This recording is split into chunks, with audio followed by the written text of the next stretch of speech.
Dans cette vidéo, nous allons découvrir 5 habitudes qui détruisent ton charisme. Parfois, avant même que les gens ne te rencontrent, ils t'accordent beaucoup d'estime et te trouvent très charismatique. Mais avec le temps, ce charisme peut s'évaporer sans que tu t'en rendes compte. Comment cela arrive-t-il? Je vais t'expliquer pourquoi. Il y a des habitudes, des petits comportements que tu adoptes sans même t'en rendre compte, qui détruisent ton charisme. Dans cette vidéo, nous allons voir quelles sont ces 5 habitudes. En prenant conscience de ces habitudes, tu pourras maintenir ton charisme et même faire en sorte que les gens apprécient davantage ta compagnie. Avant de commencer, n'oublie pas de liker la vidéo, s'il te plaît. Cela aide beaucoup pour le référencement et permet à plus de personnes de suivre mes vidéos. La première mauvaise habitude qui détruit ton charisme instantanément, sans même que tu t'en rendes compte, c'est le mensonge.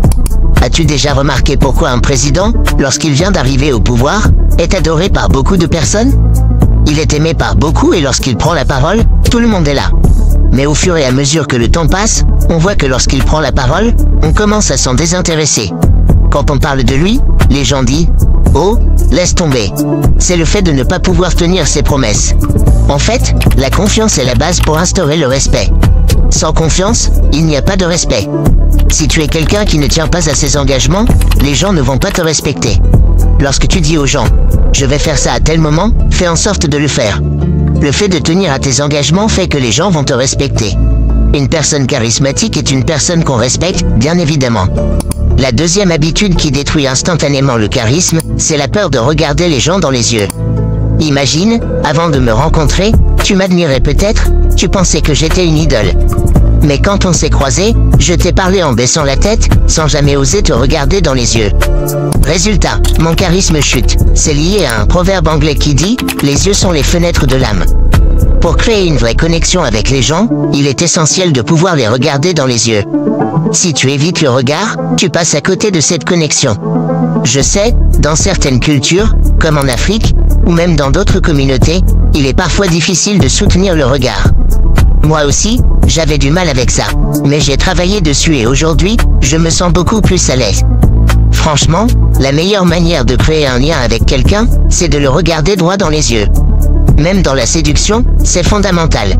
Aujourd'hui, ce n'est plus à la mode de dire à une fille « passe-moi ton numéro » ou de faire des approches directes. Si tu sens un vrai feeling dans le regard, il peut se passer des choses qu'on ne peut même pas expliquer avec des mots. C'est là que la magie opère. Si tu évites le regard, ça envoie plusieurs messages, manque de confiance, dissimulation, ou même que tu es en train de mentir. Bref, baisser les yeux renvoie des signaux négatifs. Si tu veux préserver ton charisme et être pris au sérieux, ose regarder les gens dans les yeux. Et voici une petite astuce, si tu as du mal à soutenir un regard, fixe plutôt le front de la personne. Ça donne l'impression que tu la regardes dans les yeux.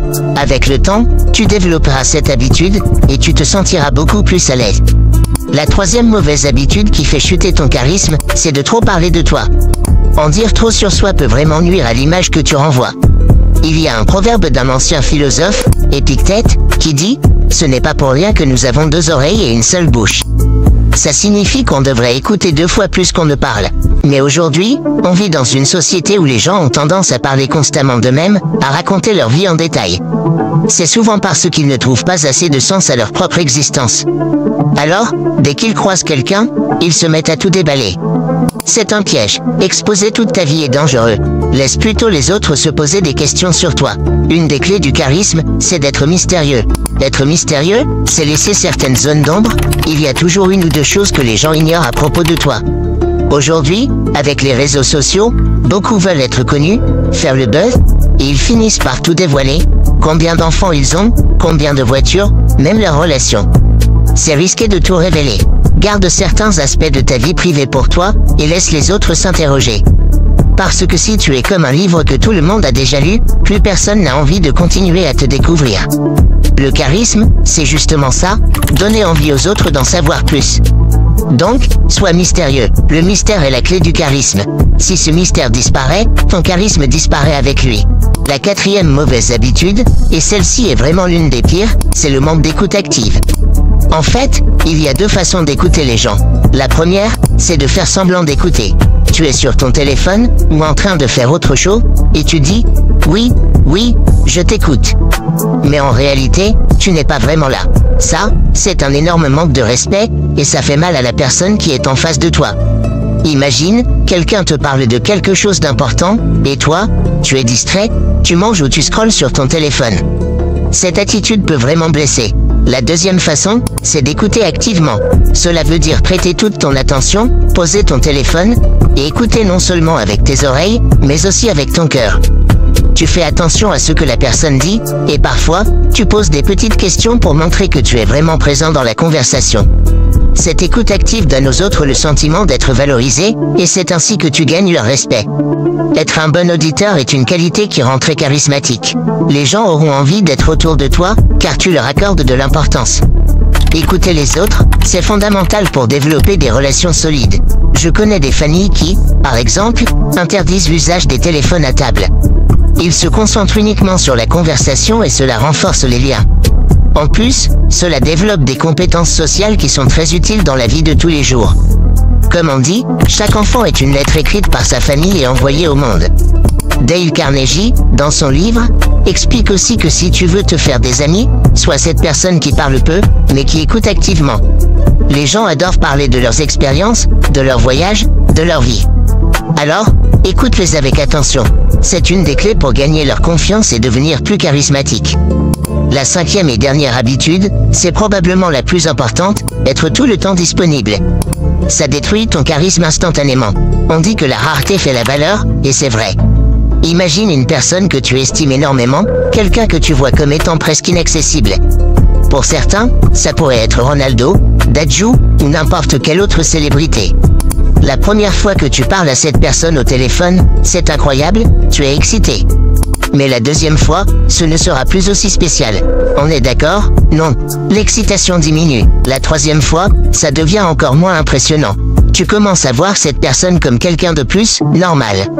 Et plus tu la vois, plus cette impression de grandeur disparaît. Au bout de la quatrième, cinquième ou sixième fois, tu la perçois comme une personne ordinaire, alors qu'au début, tu la voyais comme une star. C'est exactement la même chose avec le charisme. La rareté crée la valeur. Si tu es tout le temps présent, partout, tout le temps, les gens finissent par te considérer comme acquis, et ton charisme s'efface. Parfois, tu dois savoir t'absenter pour que ta présence soit remarquée. Arrête d'aller à toutes les soirées, à toutes les invitations. Même si tu as envie de venir, dis parfois « Non, je ne peux pas. Je suis occupé, j'ai besoin de me reposer ou de travailler sur autre chose. » Un autre point important, si ta présence n'est pas remarquée, fais en sorte que ton absence le soit. Et si personne ne remarque ton absence, alors ta présence n'a jamais vraiment compté. C'est un signe que cet entourage n'est peut-être pas fait pour toi. Voilà les 5 habitudes qui détruisent instantanément le charisme. J'espère que ces conseils t'ont aidé. N'oublie pas de liker la vidéo, et j'ai hâte de lire tes commentaires. Dis-moi, selon toi, quel est le point qui détruit le plus le charisme? Quelle habitude te semble la plus pertinente? J'ai hâte de découvrir tout ça dans les commentaires.